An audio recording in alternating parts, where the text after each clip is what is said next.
C'est une jeune start-up. On a créé cette société avec mon associé qui s'appelle également Romain en juin 2021. C'est en octobre 2019 qu'on s'est penché sur le problème de la qualité de l'air.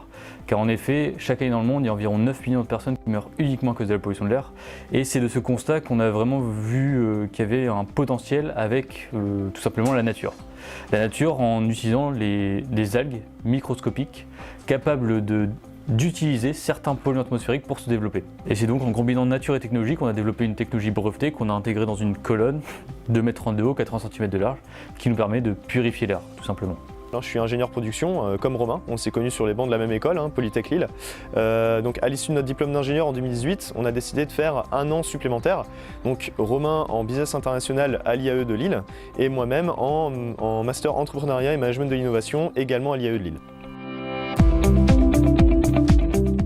C'est un documentaire sur Arte, tout simplement, très tard le soir, où en fait je suis tombé sur sur un reportage qui parlait de production de biocarburants à partir de microalgues. Et ça, je vous parle de ça, c'était il y a plus de 6 ou 7 ans.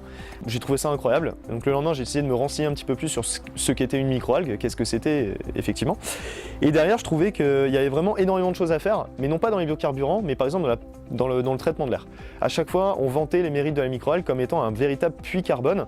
Il faut savoir que c'est un potentiel photosynthétique 4 fois supérieur à celui des arbres. Et donc du coup voilà, j'ai voulu creuser un petit peu la chose et en 2019 j'ai proposé à Romain de me rejoindre sur ce projet et voilà, depuis fin 2019 on essaye de développer un petit peu cette solution. Maintenant pourquoi les transports, pourquoi les environnements confinés? Tout simplement parce que c'est un environnement qu'on a identifié comme étant assez chargé, c'est-à-dire que l'air est chargé, ça on le sait tous. Maintenant, on a également pu avoir une appétence de la part de la métropole européenne de Lille. C'est-à-dire que c'est eux-mêmes qui ont pu porter également le projet en partenariat avec nous, et ce qui nous a permis justement de le déployer dans la gare Lille-Flandre en début d'année. Alors les Hauts-de-France, ça s'est avéré comme une évidence, tout simplement. On est tous les deux originaires de la région. On ne voulait pas forcément s'implanter à Paris. Pourquoi? Parce qu'en fait, on n'avait pas forcément d'intérêt, très clairement. Nous, on est originaires de la région. On a décidé vraiment d'essayer de faire rayonner les Hauts-de-France. Les Hauts-de-France, c'est un peu le fleuron entrepreneurial, justement. Il y a énormément d'incubateurs, d'accélérateurs qui nous ont permis d'arriver là où on en est aujourd'hui. Et au-delà de ça, il y a également beaucoup d'aides qui sont allouées aux porteurs de projets. On a décidé également de se faire accompagner par Euratechnologies, qui est un incubateur au rayonnement plus qu'européen, voire presque mondial. Et derrière, on bénéficie d'un véritable accompagnement pour vraiment développer notre projet. C'est-à-dire qu'en fait, nous, en 2020, on est arrivé ici, on n'avait qu'une idée. Euratechnologies nous a permis justement de transformer cette idée en véritable projet. On a deux produits. On a le produit en fait qui est plutôt destiné à des grands espaces, type métro par exemple, donc Oxylon Urban, qui est une colonne de 2,30 m de haut, 80 cm de large, qui prend quand même de la place et qui traite jusqu'à 700 m3 d'air par heure.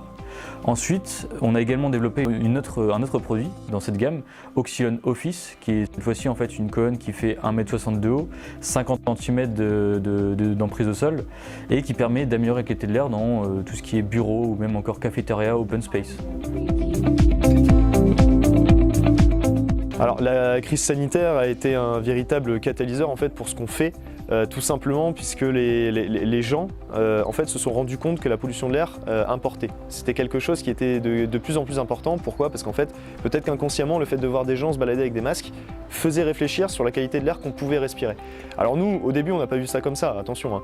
On a eu le confinement, on commençait tout juste notre incubation, on s'est dit mais qu'est-ce qui va se passer? Là franchement, le projet tombe à l'eau, on va pas s'en sortir.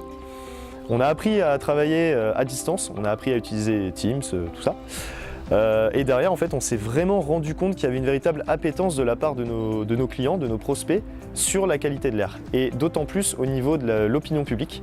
Et donc, c'est ce qui a pu justement avancer un peu les négociations avec la métropole européenne de Lille.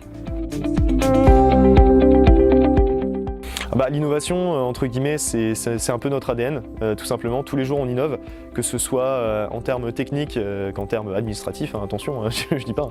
Vraiment, on est dans l'innovation pure et dure. C'est compliqué, puisque voilà, l'innovation, il faut savoir se projeter à plusieurs années en avant. Maintenant, c'est quelque chose qui, encore une fois, qui est dans notre ADN et c'est une formidable aventure qu'on espère continuer le plus longtemps possible. On est dans une région qui prône un peu l'innovation, qui prône l'entrepreneuriat, et ça a été incroyable.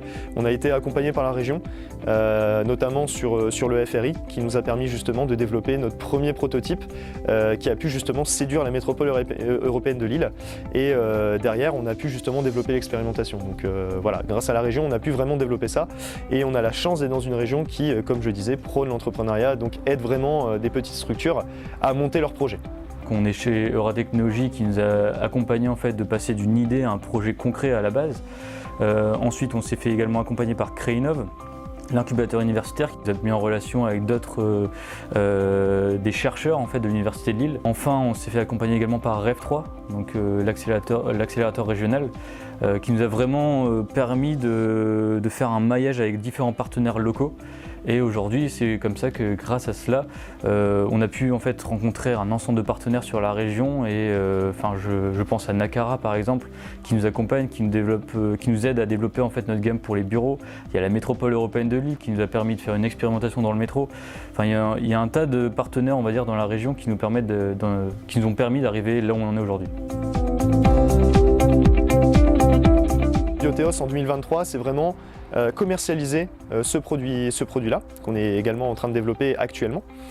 Maintenant, Biotheos, par exemple, dans 3 ans, ce ne sera pas que ça. Il n'y aura pas que la purification d'air. Il y aura également la purification d'eau et la captation de dioxyde de carbone directement auprès des usines émettrices.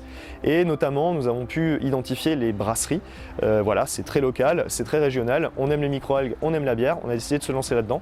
Et actuellement, nous sommes en pourparlers avec certaines brasseries de la région pour faire un test courant 2023. Biotheos, c'est une très belle start-up qui représente très bien les valeurs de la clean tech et de la green tech, car ils améliorent la vie de tous les jours de nos citoyens. Exemple, le partenariat avec la MEL dans le métro Lille-Flandre, où ils ont pu installer leur premier purificateur à l'air. On est très fiers aujourd'hui chez HDFiD de pouvoir accompagner une structure comme Biotheos. On l'a vu évoluer en un an de temps, prendre une ampleur assez incroyable parce que tout simplement ça répond à des enjeux de santé publique, ça répond à des enjeux de développement économique mais aussi de développement durable. Donc on croit en cette structure et on a la certitude en tout cas que ça va devenir une future licorne et on va suivre leurs évolutions de très près. On a voulu présenter donc Biotheos à la candidature au LabelID tout simplement parce qu'on a la certitude que ça va leur donner une corde supplémentaire à leur arc en termes de développement, notamment pour se rapprocher des collectivités dans le cadre justement des achats publics innovants. Donc décret qui a été voulu par le législateur pour rapprocher les startups des acheteurs publics. Label innovation durable et on est certain que Biotheos rentre complètement dans ces critères-là.